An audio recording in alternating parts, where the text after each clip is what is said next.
Hello hi, ഞാനൊരു question ചോദിക്കാം. Answer പറഞ്ഞാൽ 100 രൂപ ക്യാഷ് പ്രൈസ് ഉണ്ട്. ഓക്കെ ആണോ? വിസ്തം എന്ന വാക്കിന്റെ മീനിങ് എന്താ? വിസ്തം എന്ന വാക്കിന്റെ സ്കൂളിലൊന്നും പോയിട്ടില്ല, എന്നാലും ആർക്കറിയാന്നോ? നിങ്ങളൊന്നും പഠിക്കാനല്ലേ പോന്നേ? നമ്മുടെ ഫോളോവർ ആണ്. എന്തായാലും 100 ഉണ്ട്. ഞാൻ പിടിച്ചോ. ഹാപ്പിയാ? പ്രണയം. കൊച്ചിനെപ്പോഴും പ്രണയം, പക്ഷെ റോങ് ആൻസർ. പറ.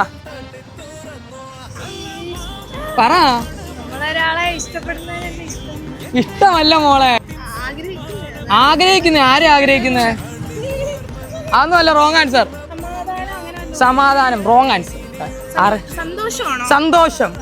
Wrong answer. അതുമല്ല. എന്നാ വിട്ടേക്ക് ബ്രോ. പോട്ടെ. ബ്ലെസ്സിങ് അല്ല. Wrong answer. വിഷമം അല്ല. Wrong answer. നമ്മുടെ ഫോളോവേഴ്സിക്ക് എന്തായാലും 100 രൂപ ഉണ്ട്. ഹാപ്പിയായോ? കണ്ടോണ്ട് വെറുതെ ആയില്ലേ? ശരി എന്നാ ഓക്കെ. രാജ്യമോ? Wrong answer. കാലം. Wrong answer. സ്ഥലമോ? Wrong answer. ഇതൊക്കെ പഠിക്കണോ? എളുപ്പമാണ്. അറിയാവോ? വിസ്തം അക്കാഡമി പോണം. എവിടെ വരുന്ന അറിയാവോ? നമ്മുടെ കരുനാഗപ്പള്ളി ഹൈസ്കൂൾ ജംഗ്ഷനിൽ ഈ വരുന്ന ഫെബ്രുവരി 24-ാം തീയതിയാണ്. നമ്മുടെ ശാസ്താംകോട്ട 5 വർഷമായിട്ട് പ്രവർത്തിച്ചുകൊണ്ടിരുന്ന അവരുടെ ഒരു ബ്രാഞ്ചാണ് ഇവിടെ വരുന്നത്. അപ്പൊ ആദ്യം പിന്നെ 20 പേർക്ക് അഡ്മിഷൻ ഫ്രീ ആണ്. CBSEക്ക് വേണ്ടി മാത്രമായിട്ടുള്ളതാണ്. 10ാം ക്ലാസ് വരെ ഉള്ളൂ അവിടെ ക്ലാസ്. ക്വസ്റ്റ്യൻ ചോദിക്കാം. വിസ്തം എന്ന വാക്കിന്റെ മീനിങ് പറയാൻ ഇപ്പൊ 100 രൂപ.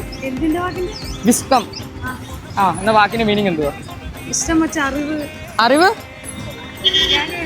ആര് പറഞ്ഞു തന്നു? അറിയാവുന്നതാണോ? കുറെ ആൾക്കാർ ചോദിച്ചാൽ ആരും പറഞ്ഞിട്ടില്ല. കറക്റ്റ് ആൻസറാ. അറിവ് അല്ലെങ്കിൽ വിജ്ഞാനമാണ്. എന്തായാലും 100 രൂപ പ്രൈസ് ഉണ്ട്. ഹാപ്പിയായോ? എന്നെ ഫോളോ ചെയ്യുന്നുണ്ടോ? ജിം മുമ്പ് ഫോളോ ചെയ്യുന്നുണ്ടായിരുന്നെങ്കിൽ വേറെ 100 രൂപ കിട്ടും. ഇല്ലല്ല, ഫോളോ ആക്കി വെച്ചോട്ടോ ഇപ്പം തന്നെ.